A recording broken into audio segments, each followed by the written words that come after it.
Perkenalkan, nama saya Rendy Trisjanensih dari SIK Angkatan 2022. Di sini saya akan menjelaskan mengenai praktikum SAIS Data Privacy lanjut acara kedua, yaitu tentang object detection berbasis deep learning untuk monitoring kawasan kelapa sawit di Lawang Agung, Bengkulu. Nah, perkebunan kelapa sawit sendiri itu biasanya mencakup area yang lebih luas, sehingga kita akan membutuhkan sebuah pemantauan yang lebih praktis, di mana kita akan menggunakan open aerial map. Seperti ini nanti akan berbentuk citra satelit yang akan diunduh dalam bentuk formatif. Nah, Open Aerial Map sendiri itu tuh menyediakan citra satelit udara yang mencakup area yang sangat besar sehingga bisa digunakan untuk pengumpulan data secara efisien. Nah, uh, object detection berbasis deep learning sendiri itu kita ada 4 data yang digunakan, yaitu ada yaitu penggunaan citra satelit resolusi tinggi, di mana citra resolusi tingginya itu sebesar 20 cm yang digunakan untuk memungkinkan identifikasi detail kecil pada pohon kelapa sawitnya. Nah, kenapa kita menggunakan sebuah resolusi tinggi? Karena nantinya kita akan mendeteksi seperti perubahan warna daun atau struktur pohon yang bisa menjadi indikator kesehatan si kelapa sawitnya. Nah, resolusi ini tuh juga sangat penting untuk akurasi, di mana digunakan untuk mendeteksi kondisi kesehatan pohon. Yang kedua yaitu penggunaan UAV atau sensor DJI 4 Pro. Penggunaan platform UAV dan juga sensor DJI 4 Pro ini tuh digunakan untuk pengambilan citra dari sudut dan juga ketinggian yang sangat optimal gitu.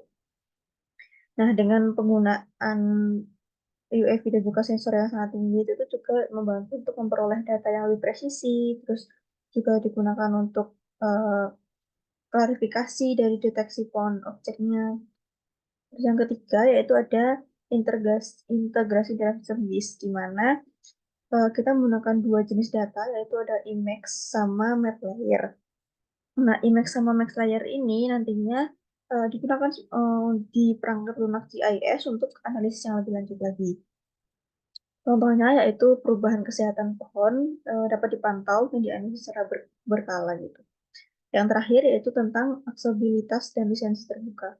Nah, lisensinya itu tuh nanti akan memastikan bahwa data yang kita gunakan ini tuh akan bisa digunakan secara luas dan juga dapat memiliki atribusi yang sesuai. Terus setelah itu dalam monitoring kesehatan pohon kelapa sawit ini kita tuh menggunakan object detection berbasis deep learning, di mana kita akan mengambil sebuah proses pengambilan sampel pohon kelapa sawit dan juga pelabelan objek menggunakan ArcGIS Pro.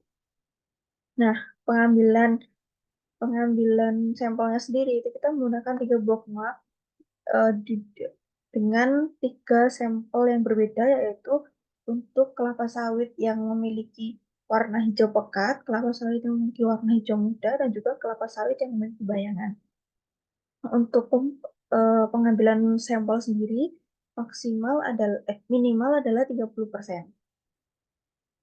Nah, yang pertama yaitu kita akan membuat sebuah sampel training, di mana nanti hasilnya adalah seperti ini. Seperti ini.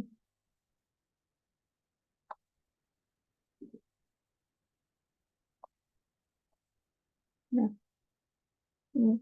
Dua training ini di dalamnya ada image label model. Nah, di dalam model ini nantinya akan ada model metrik HTML yang kita bisa buka untuk melihat grafik dan juga precision score-nya. Seperti itu. Nah, hasil training yang tersimpan dalam folder dua training ini tuh mencerminkan proses pelatihan model deteksi dengan menggunakan dataset yang telah diakuisisi tadi. Nah, modelnya itu nanti akan dilatih untuk mengenali dan mendeteksi pohon kelapa sawit dari citra udara yang sudah kita download di Open Area Map tadi. Nah, terus setelah itu untuk hasil dari model metrik HTML ini adalah seperti ini.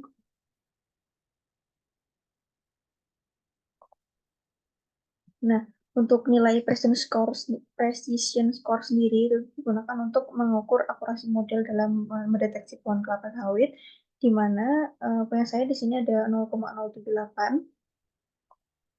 Eh, Proses precision score ini tuh menunjukkan presentasi deteksi yang benar dari total deteksi yang dilakukan oleh model yang saya buat.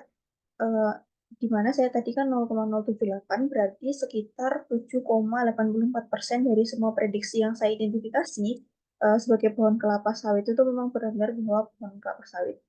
Sebenarnya nilai ini tuh masih rendah.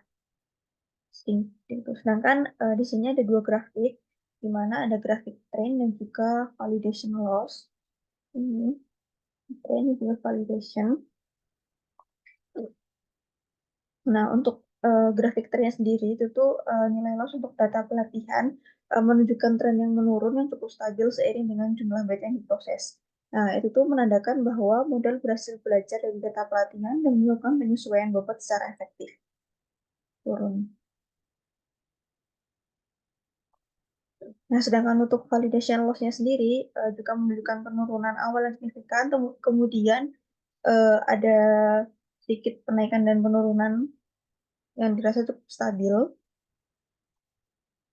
Nah, itu tuh juga mengindikasi bahwa ada fluktuasi yang menandakan kemungkinan terjadinya overfitting, di mana model mungkin sudah mulai belajar pola dari data pelatihan yang tidak berlaku untuk data validasinya. Seperti itu. Nah, untuk kesimpulan dari model metrik HTML itu sendiri, yaitu tuh grafik ini menunjukkan bahwa model berhasil melakukan training dengan baik, tapi perlu dilakukan pencegahan lebih lanjut karena ada indikasi bahwa ada overfitting. Terus setelah itu di sini ada gambar-gambar.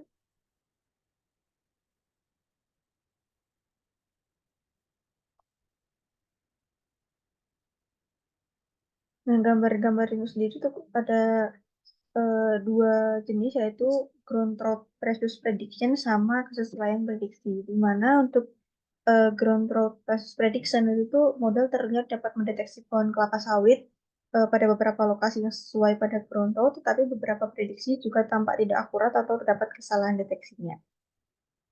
Nah, terus untuk kesesuaian prediksi itu tuh beberapa gambar menunjukkan bahwa model berhasil mendeteksi pohon kelapa sawit dengan benar, tapi pada beberapa gambar lainnya terdapat prediksi yang kurang tepat. Gitu. Nah, di sini ada nilai frequency score ini, di mana nilai frequency score saya itu tuh 0,078 sekian, itu menunjukkan bahwa kinerja model dalam mendeteksi pohon kelapa sawit masih perlu diperbaiki. Karena kenapa? Karena skor ini masih berada di kisaran paling rendah yang mengindikasikan bahwa model masih menghasilkan banyak kesalahan dalam klasifikasi, baik berupa false positif maupun true negatif. Nah, terus setelah itu, setelah model dilatih dan diuji, langkah berikutnya adalah mengklasifikasikan kesehatan pohon kelapa menggunakan VARI atau Visible Atmospherical Resistance Index. Nah, VARI sendiri itu tuh merupakan sebuah indeks vegetasi yang dirancang untuk memantau kesehatan tanaman dengan mempertimbangkan spektrum cahaya tampak yang tahan terhadap efek atmosfer. Nah, vari ini sendiri digunakan untuk memberikan penilaian yang lebih akurat tentang kondisi vegetasi, khususnya dalam konteks perkebunan kelapa sawit. Nah, untuk klasifikasi vari sendiri, saya menggunakan 5 klasifikasi. Seperti ini, klasifikasi menggunakan Fieldman, di mana di sini ada 5 kelas. Untuk kelas pertama paling rendah, yaitu min 0,1 sampai sekian, sampai yang paling tertinggi adalah 0,2 sampai 0,34.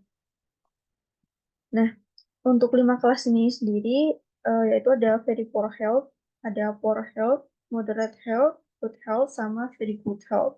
Nah, untuk yang paling kuning ini menunjukkan bahwa kesehatan kelapa sawit paling rendah, dan juga yang paling merah itu adalah kesehatan kelapa sawit paling tinggi. Nah, pada tabel hasil yang ditampilkan, terlihat bahwa setiap pohon yang kelapa sawit diberikan nilai confidence dan mean pada vari, itu menunjukkan klasifikasinya tadi. Seperti contoh, ini pada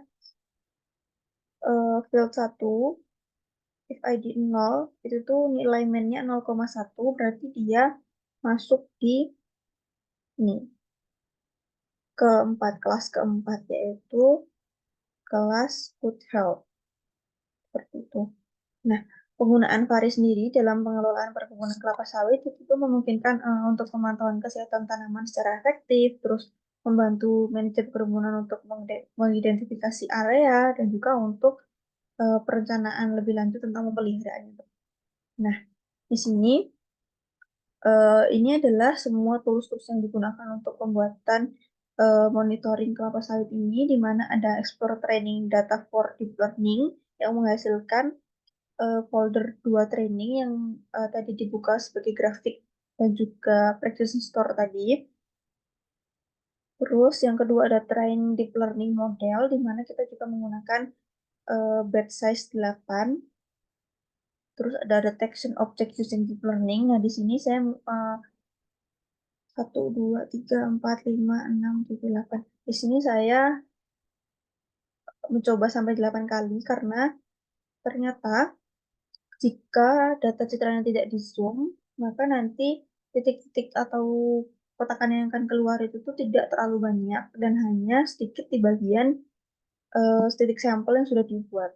Jadi agar tidak error ataupun berhasil harus di zoom seperti itu. Nah, untuk non maksimum suppression sendiri, ini tuh ada data intervensi NMS, terus ada feature to point, di mana nanti menghasilkan titik-titik di tengah ini, terus ada pairwise buffer, digunakan untuk membuat buffernya, terus zonal station stable limit, dan juga join field ini digunakan untuk menggabungkan field, sehingga dalam kelapa sawit buffer ini akan ada field nian ini. Dan yang terakhir adalah melakukan simbologi dengan menggunakan graduate cohort dan menghasilkan 5 kelas ini. Sekian penjelasan dari saya. Wassalamualaikum warahmatullahi wabarakatuh.